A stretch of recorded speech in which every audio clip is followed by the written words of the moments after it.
चलो ध्यान देगा सब यहाँ पे। अब तो आज हम लोग समझने वाले हैं विलेयता पर दाब का प्रभाव। विलेयता पर दाब का प्रभाव क्या होता है?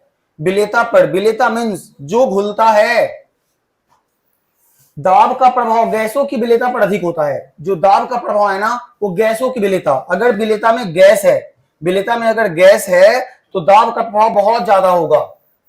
तो यही कारण है कि जो हम लोग सोडा वाटर पीते हैं, सोडा वाटर जो पीते हैं उसमें कार्बन डाइऑक्साइड जो है उस पर दाब बहुत ज्यादा लगाते हैं और वो सोडा वाटर द्रव में घुल जाता है। जो सोडा वाटर जो बना हुआ है वो द्रव प्लस गैस है, तो गैस उसमें घुला कैसे? गैस पे इतना ज्यादा प्रेशर लगा दिए कि वो जो द्रव है, जो पानी है, उसमें वो घुल गया। पढ़ना, दाब बढ़ने से गैस की विलेयता भी बढ़ती है। जैसे दाब बढ़ाएंगे जो गैस है उसका विलेयता, घुलने का क्षमता वो क्या होता है? बढ़ जाता है। जैसे एग्जांपल, सोडा वाटर या ठंडा पे कार्बन डाइऑक्साइड को अधिक दाब पर पानी में घोला जाता है। जो तुम जैसे कोक का बोतल खोलता होगा, जब कोक का बोतल जब खोलता होगा तो ढक्कन ना कस के ऊपर प्रेशर में निकलता होगा, क्योंकि उसके अंदर कौन सी गैस भरी हुई है? उसके अंदर गैस भरी है कौन सी? Carbon dioxide. अब तुमसे हम पूछे बताओ कार्बन डाइऑक्साइड गैस कैसे भरा होगा? पानी में कार्बन डाइऑक्साइड गैस कैसे मिला दिया? तो तुम बोलेगा कार्बन डाइऑक्साइड गैस पे इतना ज्यादा प्रेशर लगाया गया, इतना ज्यादा प्रेशर लगाया गया क्योंकि इसमें घुल गया, पानी में घुल गया। तो विलेयता पर दाब का प्रभाव समझ आ गया होगा। विलेयता में दाब का प्रभाव ज्यादा किस पर? गैस पर होता है। गैस पर दाब का प्रभाव सबसे ज्यादा होता है, वो बहुत जल्द घुल जाएगा उसमें। चलो हम लोग आगे आता है निलंबन, सस्पेंशन। समझते निलंबन क्या होता है? ये भी बहुत इजी टॉपिक है। और निलंबन ऐसा विषम मिश्रण है। अच्छा, विषम मिश्रण समझ गया होगा। विषम मिश्रण का मतलब है जो उसमें पूरी तरह से ना घुला हो। विषमांग मिश्रण पढ़ाए थे ना, समांग और विषमांग। विषम को तुम विषमांग समझ लो, विषमांग यहां लिख लेना, विषमांगी। निलंबन कैसा मिश्रण है पहले याद रख लो? विषमांग मिश्रण है, जिसमें विलेय के कण इतने बड़े होते हैं कि उन्हें नग्न आंखों से देखा जा सकता है। हम अपनी आंखों से देख सकते हैं। और तो पता होगा समांग मिश्रण के कणों को नहीं देख सकते हैं, लेकिन विषमांग मिश्रण कणों को देख सकते हैं। तो निलंबन क्या था सुनना ध्यान से। तो पहले निलंबन एक ऐसा विषमांग मिश्रण है, निलंबन एक ऐसा विषमांग मिश्रण है जिसके कणों को हम अपने नग्न आंखों से देख सकते हैं। माइक्रोस्कोप नहीं लाना पड़ेगा, कुछ एक्स्ट्रा नहीं, अपनी आंखों से इजीली देख सकते हैं। तो उसे ही क्या कहते हैं? निलंबन। जैसे तुम देख लो इस पानी में ये कण तुमको इजीली दिख रहा है कि नहीं दिख रहा है? बताओ तो ये क्या होगा? बताओ, निलंबन होगा। जैसे चौक का पानी में घुला घोल, अगर हम पानी में चौक को घोल दें तो क्या तुम्हें चौक का जो कण व्हाइट व्हाइट है क्या वो तुम्हें नहीं दिख जाएगा? तो बताओ वो मिश्रण जो होगा वो क्या कहलाएगा? निलंबन कहलाएगा। आ गया बात समझ में? क्या कहलाएगा? निलंबन कहलाएगा। तो निलंबन सभी को आ गया समझ में? अगेन रिपीट करते हैं। निलंबन एक विषमांग मिश्रण है, मीन्स पूरी तरह से घुला हुआ नहीं रहता कण, विषमांग मिश्रण है, और इसके कण नग्न आंखों से देखे जा सकते हैं। उसे ही हम लोग क्या कहते हैं? निलंबन कहते हैं। जैसे पानी में चौक का घुला होना, जब पानी में चौक को घोलेंगे तो चौक के कण हमें बहुत ही आसानी से क्या होंगे? दिख जाएंगे। तो इसे ही कहेंगे निलंबन। और निलंबन के गुण, तो गुण भी समझाएं। कैसा मिश्रण है? विषम। विषम कहने का मतलब है विषमांग मिश्रण। विषम क्या है? विषमांग। कण नग्न आंखों से दिखाई देते हैं, कण को हम अपनी आंखों से देख सकते हैं। कण तलछट के रूप में बैठ जाते हैं। जो कण है वो ग्लास के नीचे क्या होंगे? बैठ जाएंगे। और कणों का आकार जो होता है 10 का पावर -5 से 10 का पावर -7 सेंटीमीटर के बीच होता है। एक बार रिपीट करते हैं, 4 पॉइंट है, याद कर लो। निलंबन के गुण, पहला विषमांग मिश्रण है, नग्न आंखों से देख सकते हैं, कण ग्लास के तलछट में बैठ जाते हैं, कणों का आकार 10 का पावर -5 से 10 का पावर -7 सेंटीमीटर के बीच होता है। निलंबन किसे कहते हैं? निलंबन के गुण आ गया होगा सभी को समझ में इतना। अब आता है हम लोग का कोलाइड। कोलाइड्स क्या होता है ये समझते हैं। निलंबन समझ आ गया है, कोलाइड्स क्या होता है? जब किसी पदार्थ के बहुत ही छोटे कण किसी दूसरे पदार्थ में समान रूप से फैले रहते हैं और नीचे नहीं बैठते हैं तो उसे कोलाइड कहते हैं। अच्छा, आकार की बात कर रहे हैं, पहले सुन लो क्या कह रहा है। जब किसी पदार्थ के बहुत छोटे कण, देखो एक हम लोग पढ़े, सुनना ध्यान से, ध्यान सुनो, एक हम लोग पढ़े समांग मिश्रण, एक हम लोग पढ़े विसमांग मिश्रण। आ रहा है बात समझ में? समांग मिश्रण में क्या था बताओ, कण पूरी तरह से घुल जाएंगे। आ रहा है बात समझ में? पूरी तरह से। विसमांग में पूरी तरह से नहीं घुलेंगे, कण दिखेंगे हमें, कण दिखेंगे, बट इसमें कण नहीं दिखेंगे। इसी दोनों के बीच वाला पार्ट, इसी दोनों के बीच वाला पार्ट, इसमें क्या होगा, कण कहां बैठ जाएगा बोलो, नीचे। क्या नीचे बैठेगा क्या? नहीं। यहां नीचे बैठेगा, हाँ बैठ जाएगा, लेकिन इसमें इसके बीच वाला पार्ट, ध्यान सुनना, ध्यान सुनना, जब किसी पदार्थ के बहुत ही छोटे कण दूसरे पदार्थ में समान रूप से फैले रहते हैं और नीचे नहीं बैठते हैं, तो उसे क्या कहते हैं? कोलाइड कहते हैं। ये ना तो पूरी तरह घुलते हैं जैसे नमक का पानी, और ना ही नीचे बैठते हैं जैसे मिट्टी वाला पानी, बल्कि ये हमेशा बीच की अवस्था में रहते हैं। समझाएं बीच की अवस्था में कैसे रहता है? ध्यान सुनना, जो समांग मिश्रण है, जो विसमांग मिश्रण है, इसके बीच अवस्था में रहेगा। आगे बात समझ में? बीच अवस्था में रहेगा, उसी को हम लोग क्या कहते हैं? कोलाइड कहते हैं। तो कोलाइड में क्या बताएंगे? ध्यान सुनना, ध्यान सुनना, कोलाइड में क्या बोलेंगे? ये तो ना पूरी तरह घुलते हैं, ना ही नीचे बैठते हैं, ना पूरी तरह घुलेगा भी नहीं। जैसे समांगी में क्या था, पूरी तरह घुल जाएगा, और विसमांगी में घुलेगा ही नहीं, लेकिन इसमें बीच में रहेगा, पूरी तरह से घुलेगा भी, नीचे बैठेगा भी नहीं। आ रहा है बात समझ में? क्या बोल रहे हैं हम? दोनों के बीच का अवस्था है कोलाइड्स। किसका बीच का अवस्था? समांग मिश्रण का और विसमांग मिश्रण का।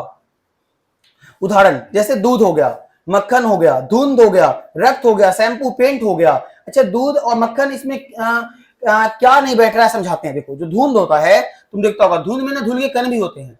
जो स्मोक है, स्मोक, धुंध, कोहरा जिसको चलो एग्जांपल लेके चलते हैं, धुंध, उसमें जो धूल के कण होते हैं, जो उसमें धूल के कण हैं, ध्यान सुनना, वो ना तो नीचे बैठेंगे और ना ही पूरी तरह से मिले रहेंगे।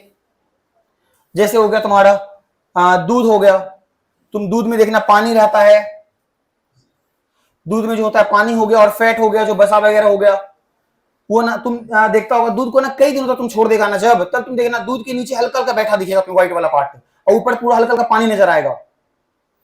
तो बहुत दिन छोड़ने पर, ऐसे नहीं। तो मतलब समझना, दूध तो मिश्रण है दो चीज का, लेकिन कैसा मिश्रण है? कोलाइड मिश्रण है, क्योंकि ना तो पूरी तरह घुला है, ना नीचे बैठ रहा है, बीच का अवस्था है। इसे क्या कहेंगे? कोलाइड्स कहेंगे। एग्जांपल से याद करो, दूध, मक्खन, धुंध, रक्त, शैम्पू, पेंट, ये सारे किसके एग्जांपल्स हैं? कोलाइड्स के एग्जांपल्स हैं। तो कोलाइड आ गया सभी को बात समझ में? क्या होता है एक बार फिर से डेफिनेशन रिपीट कर देते हैं। जब किसी पदार्थ के बहुत ही छोटे कण, कण का साइज 1 नैनोमीटर से 100 नैनोमीटर के बीच, जब किसी पदार्थ के बहुत ही छोटे कण किसी दूसरे पदार्थ में समान रूप से फैले रहते और नीचे नहीं बैठते, तो उसे क्या कहते हैं? कोलाइड। समान रूप से फैले होते हैं और नीचे नहीं बैठते, ध्यान रखना, समान रूप से फैला है लेकिन नीचे नहीं बैठता, तो उसे क्या कहते हैं? कोलाइड्स कहते हैं। याद हो गया? समान रूप से फैले होते हैं लेकिन नीचे नहीं बैठते हैं, तो उसे क्या कहते हैं? कोलाइड। बताओ अगर नीचे बैठ गया, अगर नीचे बैठ गया तो निलंबन कह देंगे। अभी निलंबन पढ़ के हम लोग आए पीछे, निलंबन कण साफ साफ दिखेगा उसमें, निलंबन में। चलो अब आता है कोलाइड विलयन के गुण। देखो तो हम लोग को आता है कोलाइडी विलयन के गुण। पहले कोलाइडी विलयन समझ गए क्या होता है? रे शांति सुनेगा। कोलाइडी जो विलयन होता है उसमें जो कण होते हैं वो समान रूप से क्या होते हैं बताओ? समान रूप से फैले होते हैं और नीचे भी नहीं बैठते। तो अगर हमें मान लो कोलाइडी विलयन पहचानना है तो कैसे पहचानेंगे? क्या गुण है उसका? तो पहला, कोलाइडी विलयन ना टिंडल प्रभाव दिखाता है, टिंडल इफेक्ट। टिंडल प्रभाव क्या होता है सुनना ध्यान से। तुम एक कोलाइडी विलयन लो, अगर हम एक कोलाइडी विलयन लेते हैं, अगर हम एक कोलाइडी विलयन लेते हैं, या कोलाइडी विलयन जैसे ध्यान समझो, रक्त खून भी कोलाइडी विलयन है। तो तुम देखना, तुम ना क्या करना, ध्यान सुनो, गोपनीय करो, यहाँ पे ना लाइट को जलाना, इस साइड से देखना, तो तुम्हें लाइट का रास्ता दिखेगा, दिख जाता है ना, पूरा लाल लाल रास्ता दिखता है। तो रक्त क्या बताओ? जो रक्त है इसका मतलब क्या बताओ? कोलाइड्स है। ध्यान सुनना, चलो पढ़ो क्या है टिंडल प्रभाव। जब किसी प्रकाश की किरण कोलाइडी विलयन से होकर गुजरती है, इसमें कोलाइडी विलयन है, दूध मान लेते हैं कोलाइडी विलयन है, इसमें से हम क्या किए देखो, इसी में देखो एक कोलाइडी विलयन है, मान लो ये दूध है। ध्यान सुनना, जब प्रकाश की किरण गुजारे, बोल रहा जब किसी प्रकाश की किरण कोलाइडी विलयन से होकर गुजरती है तो उसका रास्ता चमकदार दिखाई देता है। बताओ इसी घटना को हम लोग क्या कहते हैं? टिंडल प्रभाव कहते हैं।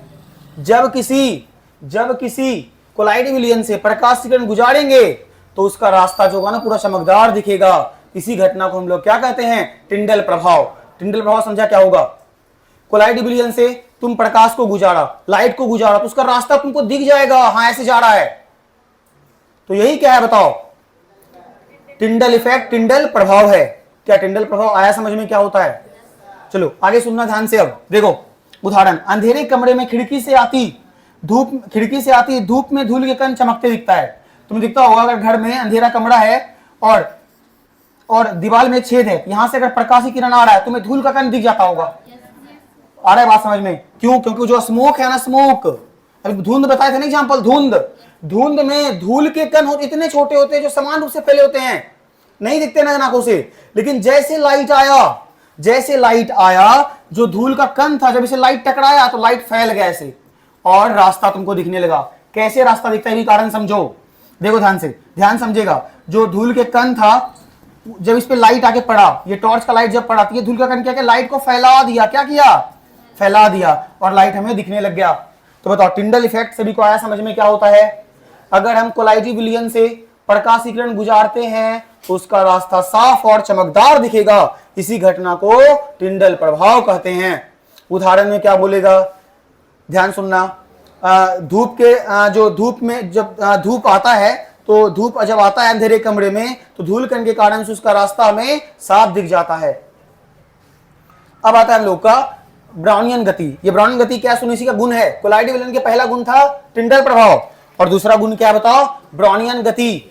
ब्राउनियन गति क्या होता है? ध्यान सुनना। जब कोलाइडी कण लगातार अनियमित दिशा में हिलते डुलते रहते हैं, तो इस घटना को ब्राउनियन गति कहते हैं। अनियमित यानी जिगजैग, क्या मतलब इस तरह चलते रहते हैं, इसी को हम लोग क्या कहते हैं बताओ? ब्राउनियन गति। तुम देखता होगा जब कमरे में धूप आता होगा, तो धूल के कण देखना शांत नहीं रहता होगा, तुम देखना ध्यान से, इस तरह से घूमते रहता है ना। इसी गति को क्या कहते हैं बताओ? ब्राउनियन गति।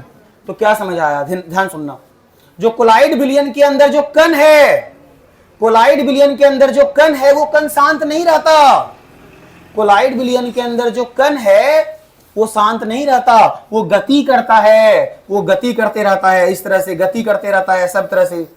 इसी गति को हम लोग कैसा गति कहते हैं? ब्राउनियन गति कहते हैं। तो कोलाइडी विलयन के दो गुण समझ आया। पहला टिंडल प्रभाव क्या होता है समझ गया होगा, और दूसरा कोलाइडी विलयन के अंदर के जो कण हैं वो शांति से नहीं रहते, वो जिग जैग मोशन करते रहते हैं। जिग जैग मोशन आ रहा है ना बात समझ में? इस तरह से। तो इसी को हम लोग क्या कहते हैं बताओ? इसी को हम लोग कहते हैं कैसा गति? ब्राउनियन गति। कोलाइडी विलयन के अंदर का जो कण गति कर रहा है, इसी गति को कहते हैं ब्राउनियन गति। तो बताओ दूसरा गुण समझ आया? देखो यहाँ पे जो इस विलयन के अंदर जो कण है, क्या एक दिशा में गति कर रहा है? क्या देखो, सब अपना अपना अलग अलग दिशा में घूम रहा है। तो इसी को हम लोग कहते हैं कौन सा गति? ब्राउनियन गति। अब हम लोग आता है कणों का आकार। कोलाइडी विलयन का जो कण का आकार है 10 का पावर -7 से 10 का पावर -5 सेंटीमीटर तक छनाई। अगर हम लोग कोलाइडी विलयन को छानेंगे क्या होगा? तो कोलाइडी कण समान छन्नी से नहीं रुकते, क्योंकि समान रूप से फैले होते हैं ना। छानेंगे तो वो सब चलाएगा नीचे। इन्हें केवल बहुत महीन झिल्ली से अलग किया जा सकता है। फिल्टर पेपर लाना पड़ेगा, एकदम पूरा पूरा महीन छिद्र होना चाहिए एकदम, तब अलग होगा। तो बताओ चारों गुण समझ आया सभी को? बोलो। चलो यहां तक सभी को अच्छे समझ में आ गया होगा। चलो तो हम लोग का इतना ही रखेंगे आज, अब नेक्स्ट कल करने वाले हैं। चलो आज हम लोग का है कोलाइड के प्रकार। हम लोग कोलाइड तक टॉपिक समझ चुके थे। कोलाइड क्या होता है, किसे कहते हैं, उसके गुण, ये सारा कंप्लीट हो चुका था। आज हम लोग का जो टॉपिक है वो है कोलाइड के प्रकार। कोलाइड के प्रकार पढ़ने से पहले हमें 2 पॉइंट समझना होगा। परिक्षेपित परावस्था क्या होता है, परिक्षेपण माध्यम क्या होता है। परिक्षेपित परावस्था उसे कहते हैं, परिक्षेपित परावस्था उसे कहते हैं जो कण होता है किसी में घुला होता है। जो कण किसी में घुला हो, जो कण हो कण, वे कण जो किसी दूसरे पदार्थ में फैले होते हैं या घुले होते हैं। जो कण किसी दूसरे पदार्थ में फैला होगा उसी कण को हम लोग परिक्षेपित परावस्था कहेंगे। जैसे अगर हम बोलें पानी में बालू के कण, पानी में चौक के कण फैले हैं, तो जो चौक के कण होंगे वो कहलाएंगे परिक्षेपित परावस्था। और परिक्षेपण माध्यम क्या होता है? परिक्षेपण माध्यम उसे कहेंगे जिसमें वे कण फैले हैं। जैसे चौक के कण पानी में फैले हैं, अगर चौक के कण पानी में फैले हैं तो चौक के कण परिक्षेपित प्रावस्था है। और पानी में फैले हैं, तो जिसमें फैला, पानी में फैला, तो पानी जो है वो है परिक्षेपण माध्यम।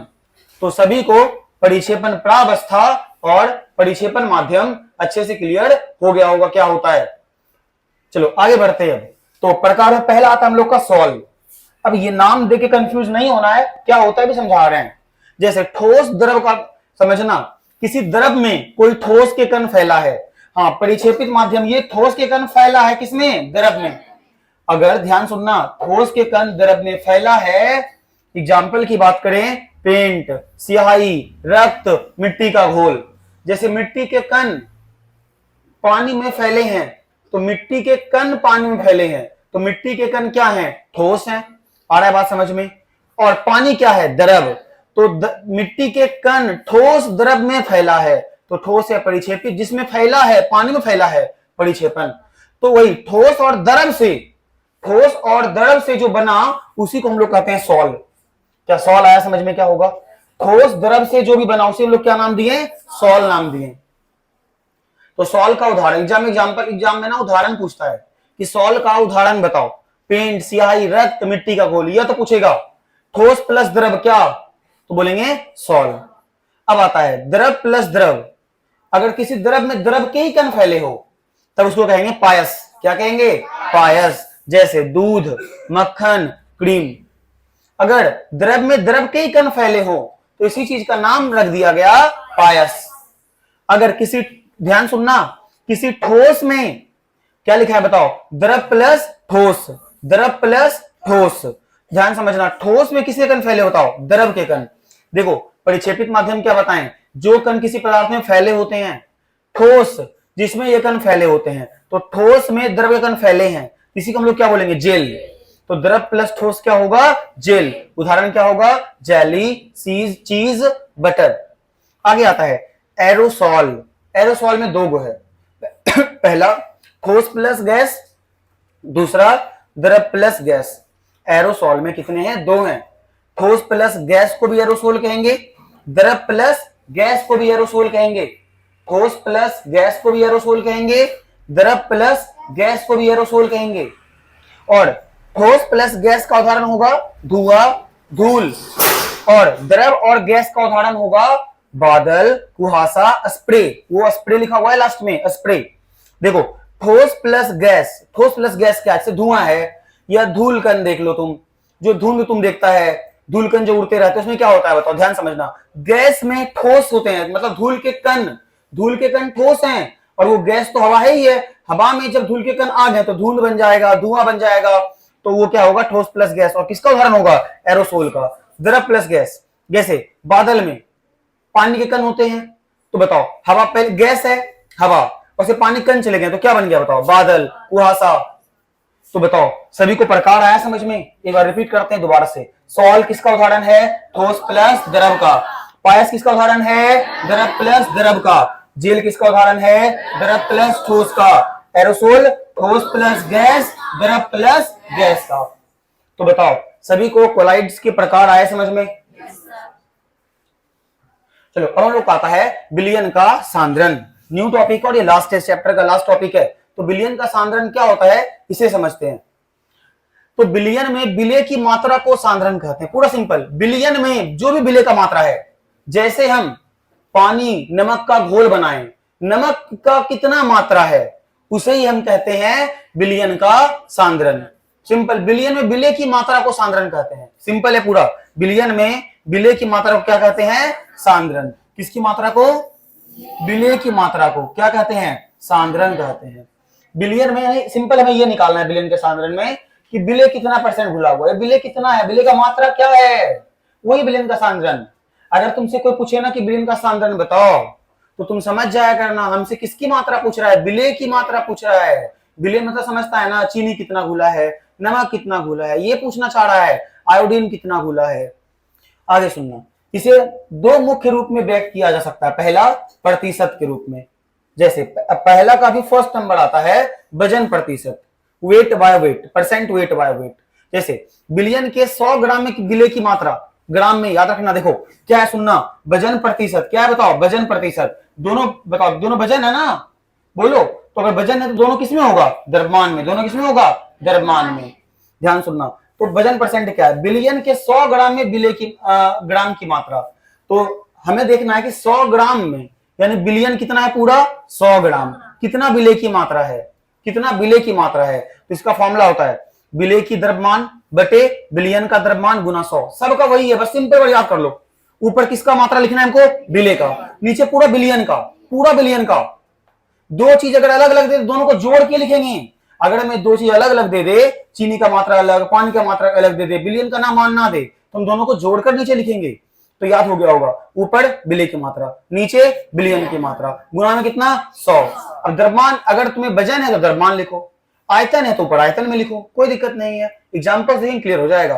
तो बताओ, बिलियन का सांद्रण समझ आ गया। पहले बिले की मात्रा निकालना होता है, दो रूप में व्यक्त करते हैं। पहला है परसेंट के रूप में, और पहला में क्या था बताओ, वजन प्रतिशत। वजन प्रतिशत क्या है, वजन है, वजन, तो ऊपर भी बिले रहेगा, बिले का द्रव्यमान।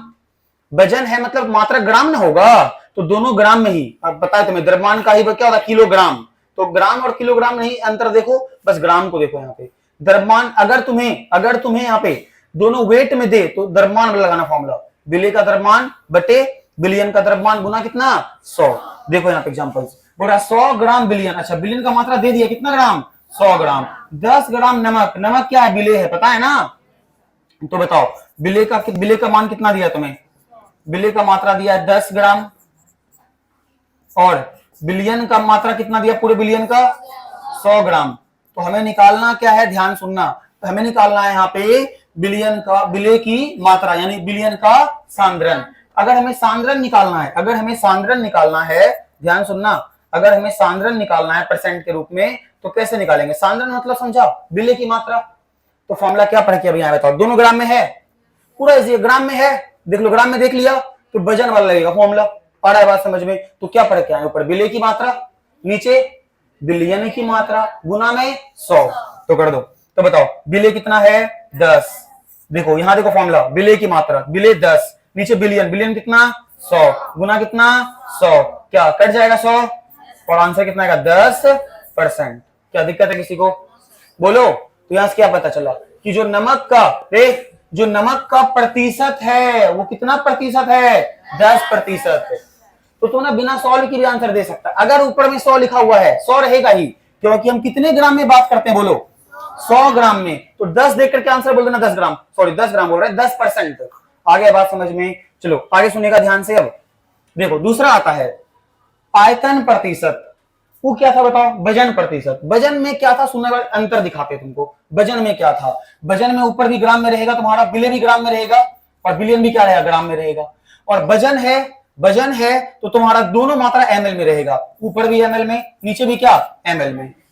बट तुम्हें एक फॉर्मूला से काम चल जाएगा तुम्हारा, कोई दिक्कत नहीं 3 फॉर्मूला करने का, बट समझ लो तीनों को, एक फॉर्मूला से ही तुम्हारा काम चल जाएगा। देखो बिलियन के वहां पे क्या था, 100 ग्राम था, आयतन आ गया तो बस यहाँ क्या लिख दिए, बोलो 100 ml, बस बाकी बात सब कुछ सेम। तो फॉर्मूला बस यहाँ आयतन में है तो बिले का, अगर यहाँ एमएल आ गया तो बिले का आयतन बटे बिलियन का आयतन। अब वहां पे क्या था बताओ यहाँ पे उसमें क्या देखा था, बताओ ग्राम में था, यहाँ पे क्या आ गया बताओ, आयतन। तो कोई चेंजेस नहीं है।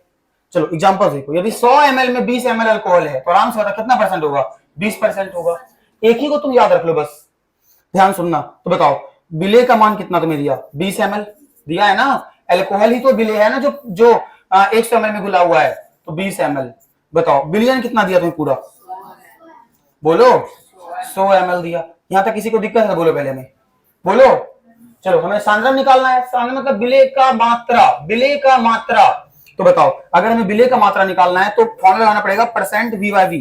नहीं आ रहा है बात समझ में, बस V/V लिख दो, कोई दिक्कत नहीं है, या तुम बिले का सांद्रण लिख दो। तो बताओ ऊपर क्या लिखते हैं, बिले का आयतन कितना है 20, नीचे बिलियन कितना है 100, गुना कितना 100%, 100 कट गया, कितना परसेंट आया 20%।